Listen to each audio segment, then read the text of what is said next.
આજે તમે એકે ન્યૂઝપેપર નથી જોયા, એકે ન્યૂઝ ચેનલ પણ નથી જોઈ, તો હવે ચિંતા કરવાની બિલકુલ જરૂર નથી. આજનો અમારો વિડીયો જોઈ લેશો ને તો મહત્વના આજના દિવસમાં શું શું થયું ને એ બધું જ જાણી લેશો. તો આ વિડીયો એકવાર પૂરો જોઈ લો. અમદાવાદ તો ડ્રગ્સનું હબ બનતું જઈને એવું લાગી રહ્યું છે. ગઈકાલે 26 લાખ રૂપિયાના ડ્રગ્સ ઝડપાયા હતા અને આજે ફરીથી એક વખત 1 કરોડ રૂપિયાના ડ્રગ્સ ઝડપાયા છે. અમદાવાદ પોલીસે જે છે દાણી લીમડા વિસ્તારમાંથી જીશાન દત્તા નામના એક વ્યક્તિને જે ડ્રગ પેડલર હતા 1 કરોડના ડ્રગ્સની સાથે જ 2 હથિયાર અને 18 લાખ રૂપિયા પણ અમદાવાદ પોલીસે તેની પાસે જપ્ત કર્યા હતા. અને પછી જાણવા મળ્યું કે આરોપી પર બીજા ઘણા પણ કેસ દર્જ થયેલા છે. શિયાળામાં દર વર્ષે શાળાઓની મનમાની બહાર આવતી હોય છે અને દર વર્ષે સ્વેટરને લઈને બબાલ પણ શરૂ થઈ જતી હોય છે. આ વખતે પણ થઈ ઘણી બધી એવી સ્કૂલો હતી કે જેમને પોતાની રીતે નક્કી કરી લીધું કે બાળકોને આ પ્રકારના સ્વેટર પહેરાવવા પડશે, જેને લઈને બબાલ થઈ. બબાલ એ પ્રકારે થઈ કે જે વાલીઓ હતા એ શાળાઓએ પણ પહોંચી ગયા હતા. તો આ બધા બાદ હવે રાજ્ય શિક્ષણ મંત્રી એટલે કે પ્રફુલ્લ પાનસેરીએ સામે આવ્યા છે અને એમને કહ્યું છે કે કોઈ પણ પ્રકારની શાળાની મનમાની નહીં ચાલે. બાળકોને જે પ્રકારના કપડાં પહેરવા હશે અને વાલીઓએ જે પ્રકારના કપડાં પહેરાવા છે ને એ પહેરાવી શકશે. દિવાળી જેવા તહેવારો તો પૂરા થઈ ગયા છે અને હવે આવતા વર્ષે સીધી ઉત્તરાયણ આવશે. ઉત્તરાયણમાં આપણે ઘણા પતંગો ચગાવીએ છીએ, પણ ચાઇનીઝ દોરીને કારણે ઘણા લોકો એમના જીવ પણ ગુમાવે છે. હજુ તો ઉત્તરાયણને 1.5 મહિનો બાકી છે, ત્યાં ફરીથી એક વખત એવો કિસ્સો સામે આવ્યો છે. સુરતમાં એક યુવક ઓવરબ્રિજ ઉપરથી જતો હતો અને ચાઇનીઝ દોરીને કારણે તેનું ગળું કપાયું હતું. ગળાના ભાગમાં ઈજા એવી રીતે થઈ કે મગજમાં જતી 3 નસ કપાઈ ગઈ હતી અને અત્યારે આ યુવક ઘણો સિરિયસ છે અને તેને આઈસીયુમાં દાખલ કરવામાં આવ્યો છે.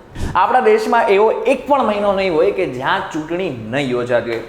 દર મહિને લગભગ ભારતના દરેક રાજ્યમાં અથવા તો દરેક શહેરમાં કોઈ ને કોઈ ચૂંટણી હોય છે. હવે આપણા રાજ્યની વાત કરી લો, છેલ્લા 2.5 વર્ષથી એક ચૂંટણી અટવાયેલી પડી છે અને ઈચ્છા પણ છે કે હવે આ ટૂંક સમયમાં ચૂંટણી થઈ જાય, એટલે કે સ્થાનિક સ્વરાજની ચૂંટણી. હવે એના માટે થઈને હવે આગળના સમયમાં ચૂંટણી થવાની છે. વાવની વિધાનસભાની ચૂંટણી પૂરી થઈ ગઈ છે, એટલા માટે થઈને ટૂંક સમયમાં જ હવે આ ચૂંટણી આવવા જઈ રહી છે. એટલા માટે થઈને ચૂંટણી પંચે 94 ચૂંટણી અધિકારીની તો નિયુક્તિ કરી નાખી છે, પરંતુ આ સાથે તૈયારીઓ પણ શરૂ કરી દેવામાં આવી છે.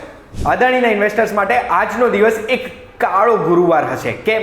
કારણ કે હિન્ડનબર્ગ રિપોર્ટ પછી જેવા અદાણીના શેર્સ કડાકા બડાકા બૂમ સાથે $150 બિલિયન એના માર્કેટ કેપમાંથી વાઇપ કરી ગયા હતા, એવી રીતે જ આજે ગૌતમ અદાણીના વિરુદ્ધ જે વોરંટ નીકળ્યું છે એ વોરંટના લીધે અદાણીની કંપનીના શેર્સ 20% જેટલા તૂટ્યા છે, જેના લીધે ગૌતમ અદાણીની પર્સનલ વેલ્થમાં $11.3 બિલિયન ગાબડું પડી ગયું. એટલે લગભગ 1 લાખ કરોડ રૂપિયા 15માં રિચેસ્ટ માણસથી 25માં રિચેસ્ટ માણસ બની ગયા. એક બાજુ અદાણીના ઇન્વેસ્ટર્સ દુઃખી છે, બીજી બાજુ ક્રિપ્ટોના ઇન્વેસ્ટર્સ બહુ જ ખુશ છે, કારણ કે BTCએ ઓલ ટાઈમ હાઈ સપાટી પણ તોડી કાઢી છે.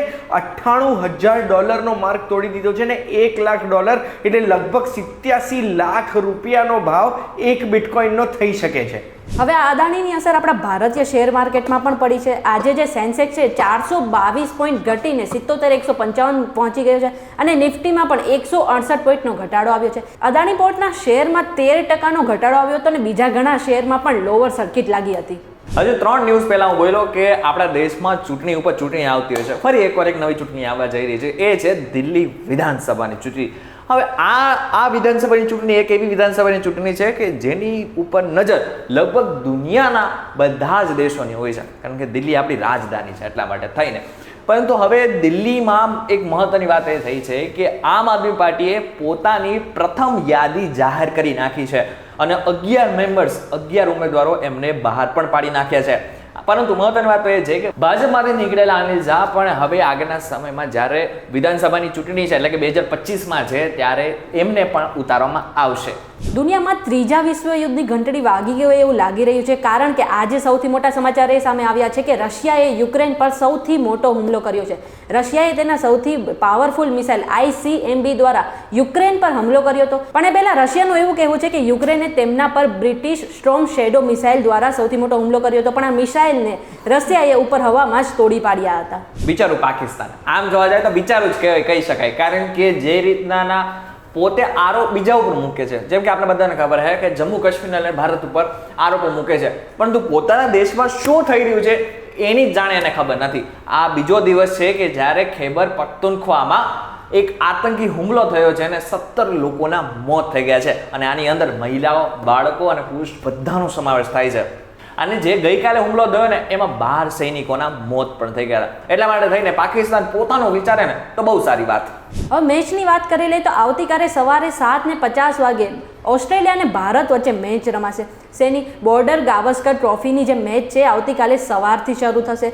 એટલે કે 22 નવેમ્બરના દિવસે આ મેચ રમાશે. અને આ મેચની ખાસ વાત એ છે કે આ મેચમાં રોહિત શર્મા નહીં પરંતુ બુમરાહ કેપ્ટનશીપ કરશે અને 24 તારીખ બાદ રોહિત શર્મા એ લોકોને જોઈન કરશે. અને આ મેચમાં શુભમન ગિલ નહીં રમે અને તેની જગ્યા પર ધ્રુવ જુરેલ અને યશસ્વી જયસ્વાલને ઓપનિંગનો મોકો મળી શકે એવું કહેવાય રહ્યું છે. તો આ હતા મહત્વના એવા સમાચાર જે તમારે જાણવા જરૂરી છે. હવે તમને એમ લાગ્યું હોય કે આ ટૂંકમાં સમાચાર શું સાંભળવા, તમારે વિગતમાં અમુક સમાચાર સાંભળવા છે તો અમારી ચેનલ એકવાર સ્ક્રોલ કરી કેમ નથી લેતા? કારણ કે અમારી પાસે ડેઈલી ડોઝ છે. આની સાથે એક વાત કહું છે અને ફિટ એન્ડ ફાઇન પણ છે, જેમાં અમે વિગતવાર અમુક સમાચાર પણ આપી છે અને માહિતી પણ આપીએ છીએ. તો અમારી એકવાર ચેનલને સબસ્ક્રાઇબ કરી દેજો. ફરી મળીશું એક નવા વિડીયો સાથે, એક નવા કોન્સેપ્ટ સાથે. ત્યાં સુધી મને રજા આપો. નમસ્કાર.